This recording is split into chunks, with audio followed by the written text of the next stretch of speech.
अरे बेट्यानो, इतक्या लवकर मी काय जात नसतो तुम्हाला सोडून. हा, मला बी अजित पवार म्हणतात. पण गऱ्यांनो, नियतीचा खेळ बघा. खरंच आज माझा हा प्रवास इथंच थांबतोय. मी नेहमी म्हणायचो राजकारण आपल्या जागी आहे, पण काम महत्वाचं.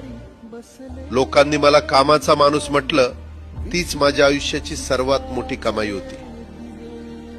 आज निरोप घेताना मन खूप जड आहे, पण एक समाधान आहे की शेवटच्या श्वासापर्यंत मी तुमच्यासाठीच धावत होतो.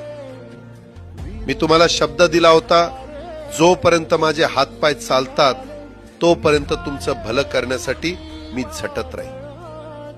नियती बघा कशी असते. आज माझ्या हक्काच्या बारामतीच्या मातीत तुमच्या सेवेसाठी येत असतानाच माझे हातपाय कायमचे विसावले. पण मला अभिमान वाटतोय की मी रिकाम्या हाताने नाही, तर तुमच्या कामाची फाईल छातीशी धरूनच या जगाचा निरोप घेतोय. शेवटच्या क्षणीही माझ्या डोळ्यासमोर फक्त तुमचा चेहरा होता.